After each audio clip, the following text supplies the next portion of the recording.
Hello and welcome. Hello, We're here. We're here. And neither one of us is David. David's at the Masters today, so he may or may not, probably may not be dropping in to join us today. But Lacey Book and I are going to be shepherding this show, and I'm very much looking forward to this. We've got some great guests today. Wonderful guests. I'm super excited to be on and interview them and see what they have to say and what message they have to share. Yeah, this is going to be good. And you've got this beautiful backdrop. We were talking just before we went live here, guys, as you're watching this thing. This is her home. I mean, I just love how open that is and how light it is. There's some great, natural lighting there. I got to tell you, don't mind the dog. He's barking at somebody leaving. He'll be quiet in a minute. But this is that Florida living, right? The beautiful background, all the light, the doors that open. We love it. The open space and just, beautiful. Yeah, got to let that humidity in somehow. Or keep it out sometimes. So we try. That's great. Well, why don't we just get started here? I'm Blaine Bartlett, as I mentioned. You can see that there on the screen. And Dr. Lacey Book, our co-hosts for today's office hours. This is going to be interesting because I'm also hosting tomorrow's show too. We've got an office hours solo business edition tomorrow, so I get the back-to-backs. So this is going to be kind of fun today. So going to get a lot of talking in and a lot of listening. So our first guest is Lee Povey, and he's a fascinating background. Yeah, you talk about living at the beach. Yeah, Long Beach is where Lee's at.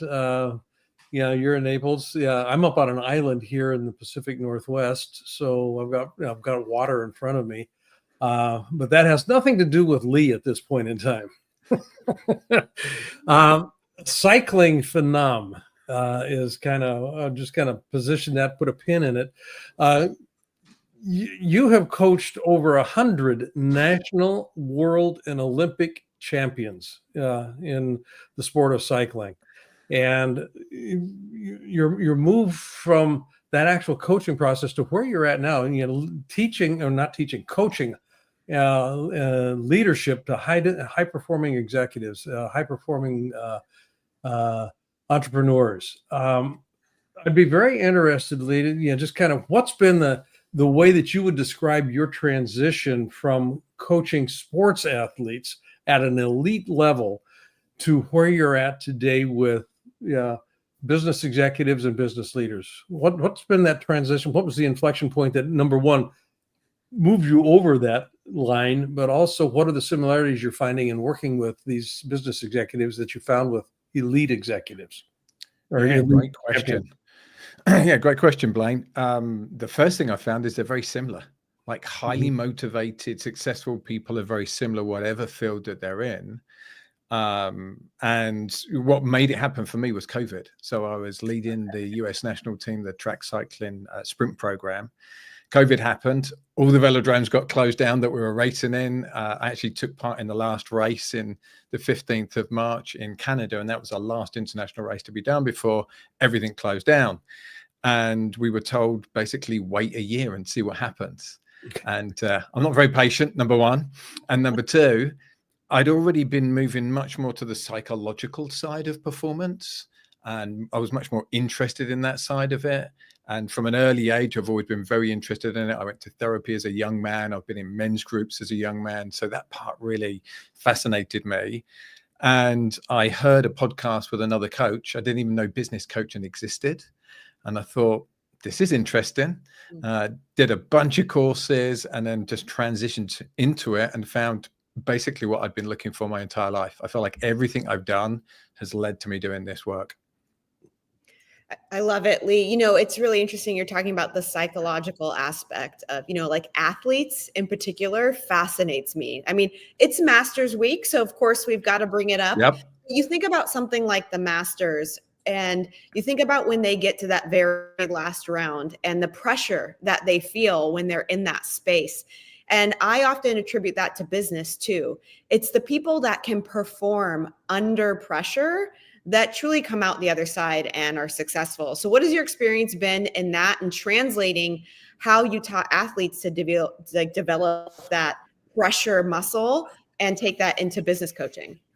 Yeah, exactly the same. The first thing is putting yourself in that situation. Mm. So people think that, these elite athletes are born and they're physically born. Mentally, we have to learn that. So we have to put ourselves in these high stress situations, fail, learn that we're not going to die, put ourselves in these high stress situations again, because that's what our body thinks, right? You put yourself in a high stress situation, it goes into fight, flight, freeze, or fawn mode, and we have to get it out of that. So what I see is the most successful people are those that are best at regulating their emotions. And I have a model that I use for that called above and below the line. And we find ourselves in our emotive state. How do we move into our cognitive choice state instead? Ooh, I love. Can you just, before we go to Blaine, tell us a little bit about the cognitive choice state? That's fascinating. Yeah. So whenever we're put in any stressful situation, our body goes, am I going to die? What do I need to do? We're in a field. There's a lion there back in tribal times. What do we do? Do we feed it? Do we run away from it? Do we fight it? Or do we play dead? And our brain does that in every situation much faster than our cognitive conscious part of our brain can go, actually, it's not life or death. So we have to learn how to regulate the initial response and then move to, how would I like to show up instead? What choices do I want to make? How am I going to take all of this information in around me and then make the right choice? And that's what the best people do, is they can have that moment of, I feel fear, or I feel anxiety, or I feel stress. Stop, pause. Now what do I want to do? Yeah. The amygdala hijack is basically. Oh, yeah. I lived in Japan for about 5.5 years. And when I was there, I studied and practiced Aikido. And in that practice, we attended to something that's called shugyu. That's the Japanese word for it, shugyu. And loosely translated, it's the cultivation of self. And more literally, the mastering of a discipline. And we wanted to keep that in front of us. And this has to do with the notion of self-mastery. The notion of that path to mastery has both a discipline that's practiced and a self that is cultivated. And kind of think of it as two wheels on a cart that is going down a path. And that one path is what I need to learn, and the other path is the self that I'm cultivating. And if I can get both of these things in place here, then I've got a vehicle that runs pretty smoothly. In the work that you're doing, shogyu, kind of comes to mind for me. How do you bring both the skill discipline that needs to be learned? Because a lot of these high-performing executives, and I'll just put it in a business context, it's kind of like, especially if they've been successful, getting them back to the point where they want to become a learner or a beginner again is sometimes a Sisyphean process. It's kind of like, that rock is not going to go up that hill. But if I can get them over that hump, then I've got something that I can work with. How do you actually get them to the point where they're recognizing a need for a skill development approach? At the same time, there's a self that is in play here. Yeah, great question. Great setup. And Japan's my favorite country. Just come back from it. Love it. Yeah. And we use the Kaizen concept a lot, which is just improving every part of something a little bit and continually improving it. So to answer your question, I think my clients typically are the smartest person in the room. They're brilliant, typically kind of young founders that are doing incredible things. The company gets to around 20 or 30 people, and then they realize that their leadership is what's holding, or them is what's holding the company back from going forwards. So they need somebody like me. And what we do is we break down, how do they show up as a human being? So you're talking about that self. How do you show up as a human being? What are the stories you bring in from childhood? What is the genetic personality traits that you have? And then how do they affect how you deal with other people? And typically there's a trust element of, how do you let go of needing to control everything to be able to let the business build? And this is where they get to this stage of 20 or 30 people, because they can keep an eye on everything. If you want to go above that, you have to trust other people and you have to let go. And it's really just giving them the confidence and self-belief that whatever happens, they will be okay and that they can deal with it, rather than they have to kind of clench it like this. And it's like, I must watch every single thing. And then you just watch these people and these businesses flourish. That's great. I love that. I was being interviewed the other day, and somebody asked me, I was on a panel, and they said, what think the biggest hurdle in business is? And everybody kind of had their answers. And when it came to me, I said, it's the biggest hurdle in business is us. It's ourselves. It always is. It always will be, because we are inevitably the ones that will get in our way the most. And so I love this idea and this concept of self-mastery and, self-actualization. I can't even talk right now, self-mastery, and how important that is, in the process of growth. Because if we're not managing ourselves, we can't manage our business. We can't manage other people. We can't manage our goals. We can't manage our opportunities. And so I love what you're doing with your clients. Tell me a little bit more, though, when you are engaging with them, what does that look like? Is it an ongoing relationship? Do you go into a business and do a little bit of an overhaul? How do you work with your clientele? Yeah, thanks, Lacey. I'm a little bit different from most coaches. I typically coach multiple people in the same organization. And there's two reasons I do that. One, it allows me to see what's going on in the organization, see the culture in the organization. And two, it's a little bit of a difficult skill because I have to hold lots of boundaries. So one person's telling me one thing, I cannot share that with the other person, not by mistake or not deliberately. So I have to be very careful of that. But what I can do is I can teach them on how best to work with each other. So I get to understand these people and say, well, if you want to motivate Bob, this is what's going to motivate him. Or if you want to give feedback to Bob, you're going to be more successful if you do it in this style, because that's how they appreciate it.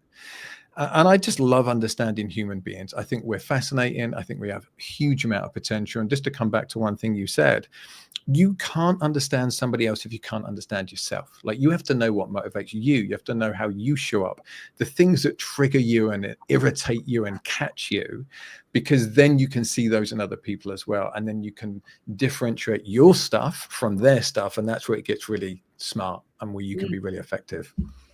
That's great. You can find out more about what Lee is up to, high performance leadership coach. Now your website is leepovey.com. And I think we will run a Sharon across the bottom here. Perhaps. Is that true, Gigi? We usually do. Got some contact information here. Our skilled producer. And it does not look like that's going to be coming up. That's fine. So there it is. Okay. Okay, thanks, Gigi. So you can learn more about Lee at leepovey.com. And, again, apologies for David not being here today.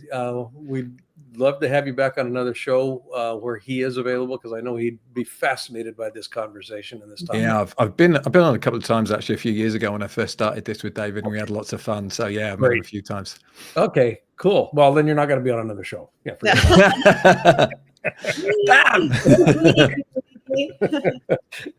Lee, thanks for being such a great guest. We appreciate it. My pleasure. Love to meet you both. Thank you. You betcha.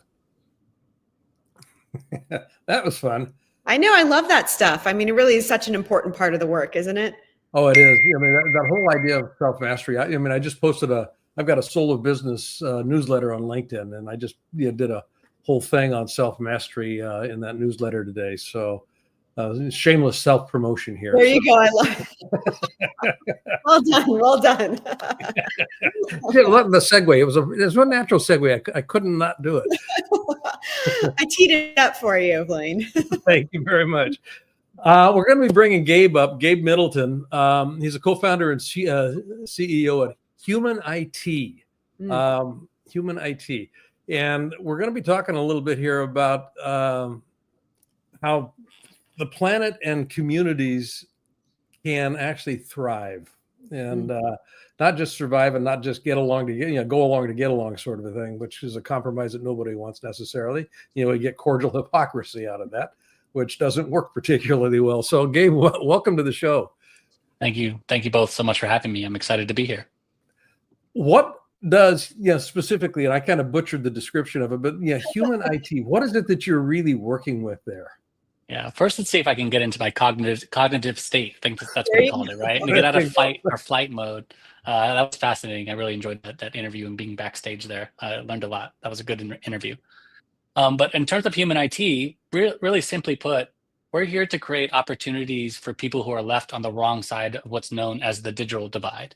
And the digital divide is basically those who have access to a good working computer in their home and a high-speed internet connection versus those who do not. So in today's digital age, in order for someone to reach their fullest potential, you really need access to what we call 4 key digital inclusion services. 1, that good working computer in your home. 2nd, a high-speed internet connection in your home, but also quality digital literacy training courses, as well as technical support services, because even the most techie among us have technical support issues every once in a while. And so that's our primary mission. But at the same time, we protect the planet by working with businesses from Fortune 500 organizations to small and medium-sized enterprises from all across the country to take in their unwanted technology, also known as electronic waste or e-waste. And we repurpose the consumer grade tech to then donate out to those left on the wrong side of the digital divide to make sure that, you know, they have those good working devices.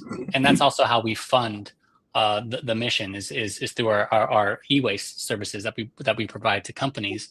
And many don't know this, but electronic waste is actually the fastest growing waste stream in the world. And in the United States, it's 2% of our trash, but 70% of our toxic waste. So it's a huge environmental problem. So we want to bring those two problems together to create one solution: e-waste, digital divide, bring them together. That's what Human IT does. That is fascinating. You know, I really love being on this show because I learned about so many different things that I would never have had insight into. And so what a great problem to solve. I mean, look, I grew up in Silicon Valley, and so I very well know the amount of e-waste that can happen, especially in an environment like that where they're building stuff all the time and creating. But I that number 70% is, I mean, that's huge. I wouldn't have thought that the toxic amount of waste, the 70% from all of our e-waste. But I want to go back to what you're doing with this digital divide. I mean, frankly, I don't know about you, Blaine, but that's the first time I've heard that terminology. I understand the concept, but I haven't heard the terminology. So how early on are you helping people when they're on that other side of the divide? Is this like, are these adults? Are these children? Who's benefiting this program? I'd love to know a little bit more. Yeah, it's a great question. And, you know, a lot of people didn't know what the digital divide was, but until the pandemic really happened, when all of a sudden everyone had to go home and, you know, get on Zoom or, you know, whatever platform they needed to get on to either do their work or continue their education. And I think a lot of people realized that not everyone has a high-speed internet connection or their own personal computer to, you know, reach their goals. And it put a really big spotlight on the digital divide. And if you think globally, even just beyond the United States, there's still a third of the world's population who are on the wrong side of the digital divide. So they're locked out of our digital economy, digital education, telehealth. I mean, having access to digital inclusion services is just a tool to do so many other things, to remain healthy, remain connected. And so we really want to make sure everyone has access to these tools, so that way they can reach their fullest potential. And so, you know, that really, if you think about the third of the world's population, that means so many different types of demographics, right? Anywhere from senior citizens to elementary school kids to working parents to, you know, first time college students.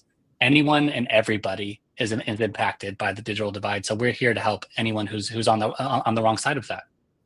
That's amazing. You know, it's interesting to me because I live I'm on an island up here in the Pacific Northwest, and there was a point where I had 4 internet providers. None of them were high speed, and they were all crashing periodically. And I cannot begin to tell you how frustrating and out of connection I felt, you know, when that was going on, because a lot of what I do requires connection. Matter of fact, everything that I do requires connection. So I can really identify with what you're speaking about here, and then it brings up a question for me, because it's not one that I would have kind of pointed myself towards.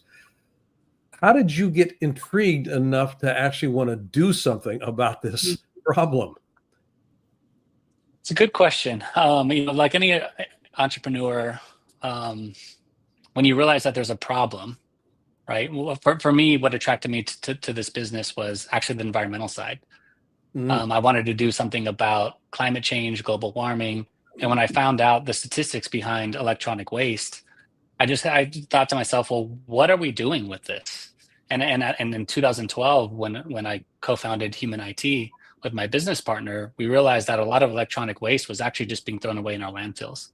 And the small percentage that actually was being recycled was going to recyclers who were just dismantling the devices, so that way they could never be reused again, to try to get the precious commodities. from within these components.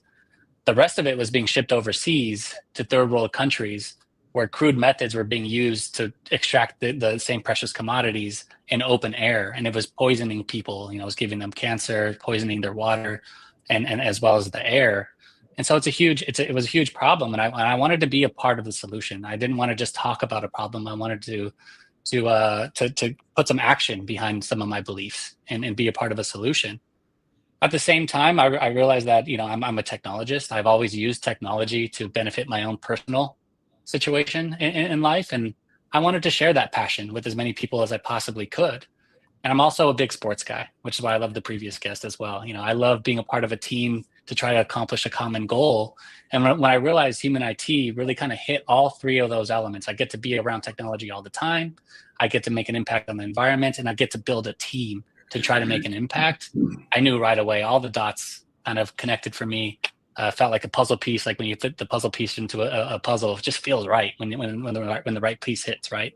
And that's what it felt like for me when I came across this concept, and I knew that I had the skills and capabilities and passions to actually, take one step at a time and put some action behind some of my beliefs. And 12 years later, with about $800, we're about 200 human ITers strong. And I have diverted over 15 million pounds away from electronic waste, away from landfills, and have connected almost 500,000 people to a digital inclusion service. Wow. So we've done a lot of great work. I'm proud of our team. I love it. That's great. So I am in the health and wellness world, and I've actually been in healthcare for about 25 years now.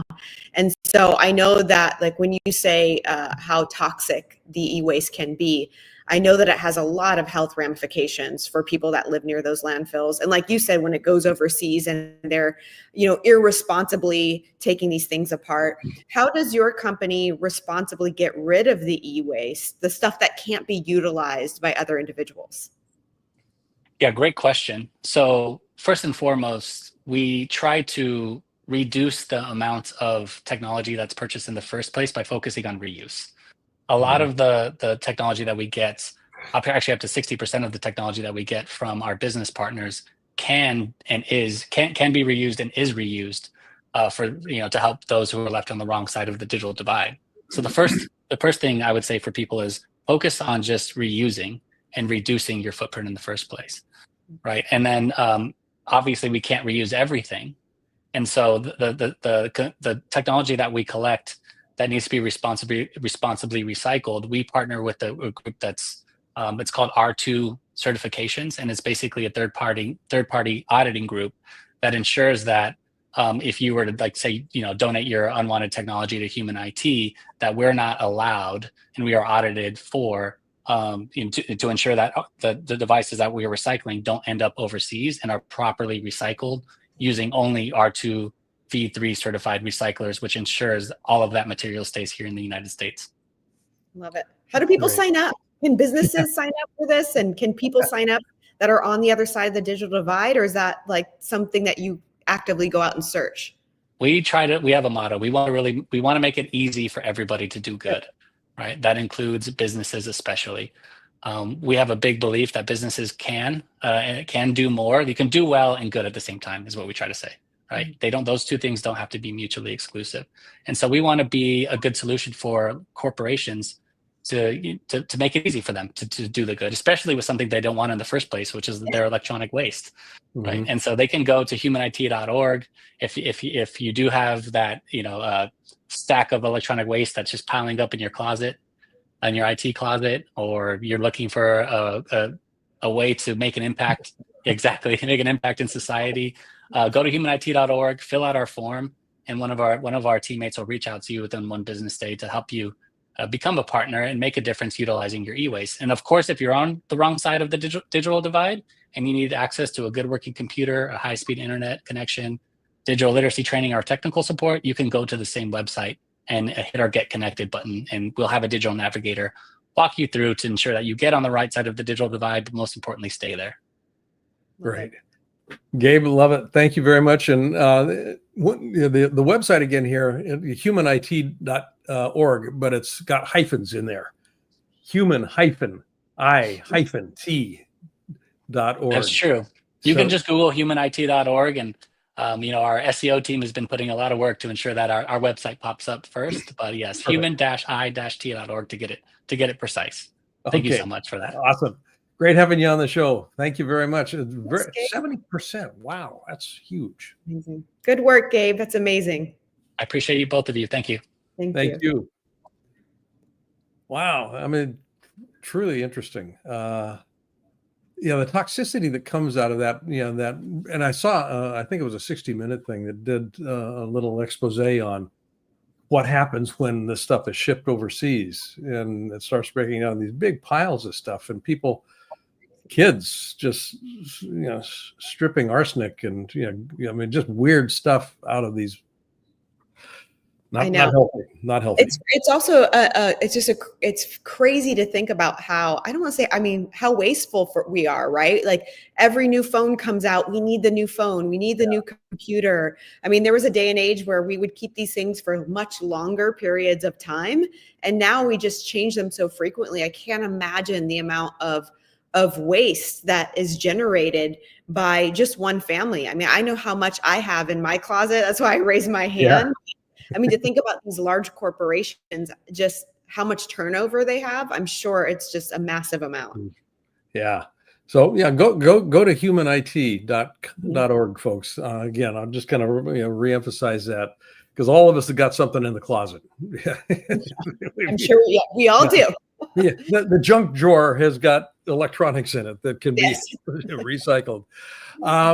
Jordana Eidelstein is our next guest, and speaking about health and wellness, she's board certified. I want to be real clear. We get this in here: a board certified health and wellness coach. Welcome to the show, Jordana. It's great to have you here. It's nice to be here. Thank you so much for having me. Oh, absolutely. You've got a podcast, the Diet Diaries, and I'm fascinated by nutrition. Food is medicine. Mm-hmm. And there's some reasons behind that. My wife has got a cancer issue that we're dealing with, and we're looking at diet as one modality that is part and parcel of what she's doing with it. And she's doing great, by the way. She's doing really well with it. So, but the idea that food is medicine, the question I have here has to do with some distinctions I picked up on a long time ago, traveling between Europe, because I did a lot of travel between Europe and the U.S. When I was doing a lot of work with Nokia at the time. French breads, Italian pastas, seminella, it's different there than it is here. The potatoes that we get here. I know that there are stories about farmers will not walk on those fields for a long period of time because of the toxicity that is present. So the food stock that we get here is compromised to a significant degree. I grew up on a farm when I was a kid. Okay. And we had, we grew our own asparagus with composted, manure. And it was incredible. We had blueberries. We had, all this stuff. And it was real food. The tomatoes tasted amazing. They weren't water delivery systems. Yes. So, as a nutritionist, how do you ensure that the clients with whom you work are actually getting the nutritional value out of the diet that you're working with them on? Yeah, it's a great question. So what we really look at is what does nutrition mean? And a lot of people get confused about nutrition versus calories, right? And people think that nutrition is calories, and it's not, right? Calories are a unit of energy, and we get energy as humans by eating food. But nutrition is separate from that, right? Nutrition is primarily made up of what are called the 3 macronutrients: protein, carbohydrates, and fats. And obviously, protein has become such a buzzword recently after carbs were kind of the buzzword for so long. And in like the 90s, it was fat, right? So we go through these trends when the reality is that all 3 components of nutrition are equally important, right? And then you've got your micronutrients, right? Which are the vitamins and minerals that come from the foods that we eat. And so a lot of it is really understanding, well, what is in what food? What are different foods made up of? And kind of educating yourself, right? It's so interesting to me. Like, these are life skills, kind of soft skills that no one teaches you in school, right? It's like financial literacy and how to, how to manage relationships and time management, right? They teach you stuff in math. I've got a 7th grade son that he'll literally never use again, but like he doesn't understand that an avocado is made up of fat and fiber. So really it's about educating people and helping them understand, well, not only what is in certain foods, but what do I need to eat to feel really good in my own body? And when I eat, more protein and more carbs, how do I feel versus if I eat less protein and more carbs and fats, right? How do I feel? How does it impact my mood, my energy level, my sleep, my cravings? So that you really start to kind of customize your own diet. And by diet, I mean way of eating, knowing that all 3 components of the macronutrition are essential, but sometimes for different people are needed in different amounts and different ratios. And it takes a lot of exploration and experimentation and a willingness to be curious versus just following a meal plan that you get off of, Google, of which there are many. It's really starting to learn what works for you and how your body responds to that nutrition. Oh my God. I could not be more philosophically aligned with your way of thinking around food than this. Okay, first off, a little secret. I actually own a URL called macromama.com. That's brilliant. I've done so many diets. I've been vegetarian, I've been vegan, I've been raw, I've done, low calorie, I've done keto, I've done paleo. I mean, you name it, I've done it because I've been in health and wellness for so long. Okay. And I could not agree more. Everybody is so physiologically and biologically different. Yep. What works for Blaine is not going to work for me. And we've tried to put people in a box when it comes to dieting, which creates what you talked about earlier, the yo-yo diet, this up and down of being able to control your body and your health and your energy and your well-being. But what I have noticed on top of truly understanding what works for you, you really do also have to step into it becoming a behavior, a true lifestyle. And so many people are like, oh, you have to get in the habit of eating right. And I'm like, I don't love the word habit because habit means I have to actively think about doing something all of the time when I'm forming a habit. The energy of creating a habit is active, whereas behavior is passive. It's something that you do that's ingrained. So how do you help your clients move into this being a behavior? Or something they're always having to like actively participate in? Right. So it's a great question. And the way that I approach coaching with clients is kind of through a skills-based mindset, right? Versus diets are so much about rules and rigidity. And coaching and the way I approach food and nutrition is about learning skills. And when you learn skills, it takes practice, right? And it's like learning to play an instrument or dance or do calligraphy or jewelry making, any type of, I don't know why creative skills are coming to mind. You try it out and at first you're like not so good at it. But then the more you do it, the easier it gets. And it kind of becomes a little bit more automated and a little bit more natural. So up front, the truth is that it does take work up front. It does take effort. And then the idea is that with consistent practice, it becomes more ingrained and more automated over time. But the idea is that it gives you a way to respond and take action and behave in any situation, right? So sometimes people will follow a diet or a meal plan, but it's like as soon as they have a dinner out or a vacation or a wedding, or they're stressed at work, or they've got a deadline, or their kid is homesick, it's like suddenly that meal plan no longer works. And so the idea behind skills is that it helps you be able to make a choice in any situation, no matter what kind of life throws at you. And it's so much more sustainable over the long term, right? So that's really like you're changing your behavior kind of inherently within you. And that applies to kind of all different situations over, hopefully, ideally over the course of your life. You mentioned mindset, and most of us have learned to eat, in a certain, through a certain patterned way in childhood, and what mom cooked is what I eat, and I mean all that kind of stuff. But my question here has to do with the food pyramid that the FDA kind of foisted on us way back in the 50s. And it was actually produced by the food companies. So it with very little input around nutritional value and any of that other stuff. So as a mindset, that food pyramid still exists. It's been modified a couple of times since it was first introduced. But from a mindset perspective, that is kind of a terminal and stay resident program. I mean, it's just kind of in the background. How does the work that you do actually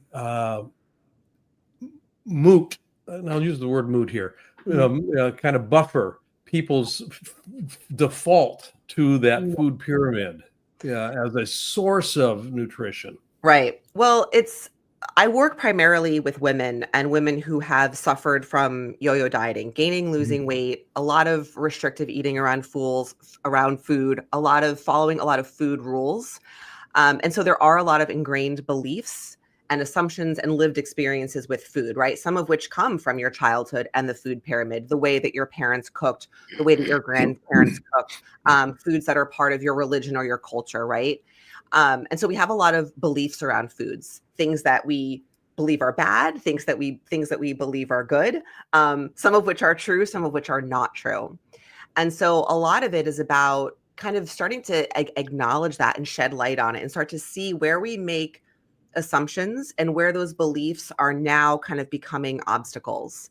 And sometimes it takes a lot of peeling back of layers to start to realize that.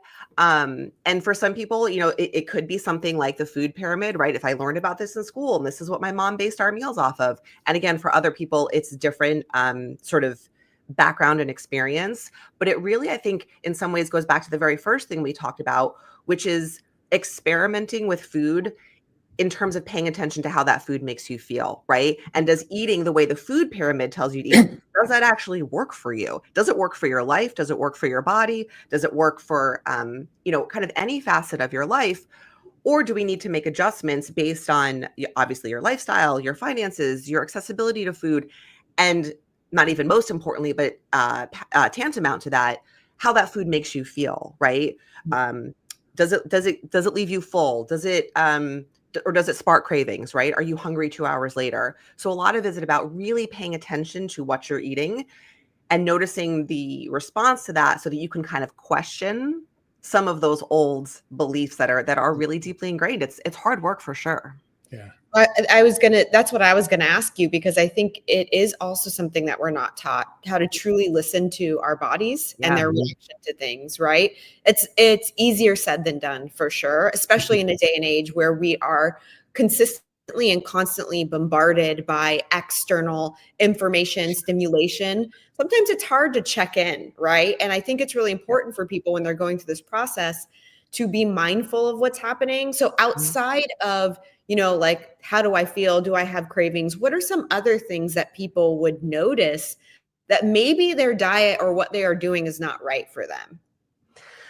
So, a big thing is going to be around how often you notice that you're getting hungry. If you're eating a meal and 2 hours later you're looking for food or you're feeling hungry again, something's not right with that meal. If that's happening on a consistent basis, that's a big one. Sleep is another really big indicator, right? And obviously sleep is, influenced by many things, but if your sleep is consistently not right, either you're waking up, having a hard time falling asleep, poor quality sleep, sometimes nutrition can be playing a really big role in that. Those are two big kind of other, markers that can give us a lot of insight into what's going on. Another piece, if you are someone who not even, does hardcore workouts, but exercises, moves your body. If you're feeling sluggish, if you're feeling tired, if you're feeling like it's hard to get through your workouts, that can also be an indicator that something about what, why, and how you're eating is not aligned with what you're trying to kind of be able to do with your body. Yep. Sleep, energy, bloating, and, Yep.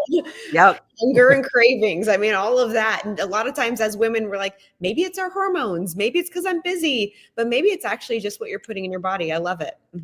Yeah. Sometimes it's the most foundational, simplest things that are really at the root cause. Absolutely. Great. So people, if you're interested here, and I say people generically here, as you're listening to this, you've got a resource here in Jordana that I think is an incredible, resource. Find out more about what she's up to at JordanaEdelstein.com, and you're gonna, find yourself really well served if you're willing to take advantage of this. So people go to the website, they can connect with you, I'm assuming, directly on the website. Yeah. Yeah. Yep. Perfect. All my resources, my podcast, lots of freebies, weekly letter, all kinds of good stuff in there. Yeah. The Diet Diaries podcast and free weekly emails. So you can sign up for the emails, and perfect. I love it. Yeah. Jordana, thank you very much. Been a great guest. Thanks so much for having me. I appreciate it. You bet. You bet. I love the diet diaries, Blaine. I just thinking about all the diets I've done. If I had went in and wrote the stories about what I experienced, whew, my golly. So, Lacey, I mean, Cynthia and I have been married 15 years, and I cannot tell you the numbers of different. Let's do this one. yeah, Okay. you're along for the ride, huh? I'm along for the ride. Yeah, I'm here to support you. Right. Honest, I am. Yeah, so good.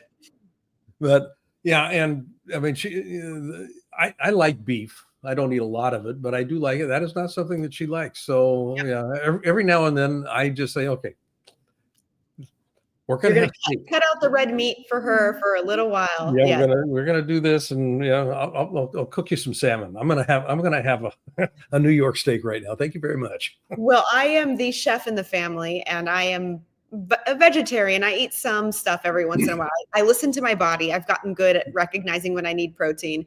But Sean is a straight meat eater, loves meat and potatoes, loves meat and vegetables, red meat, steaks all the time. So I've had to learn. I cook meat all the time, and I've never tasted it. So, really? Good feedback, though. That's what it's all about. Making people. I can give you great applause coming your direction. I love it. Good guest today. How fun. Yeah, great guest today. What's your takeaway for the show today? You know what? I think everything comes back to mindfulness and awareness. Like, I mean, I was even thinking about, the human IT and just when you become aware of a problem, whether it's like what we talked about in the very beginning, whether it's yourself and getting your own way in your business, whether it's a problem with the way that you're eating, whether it's a problem externally in the world, the first step to that is being aware and then being mindful of it and then taking action. All three things and all three guests, those are the three components that are necessary to achieve success in those areas. And so I love that even though they were very different, we had that common thread.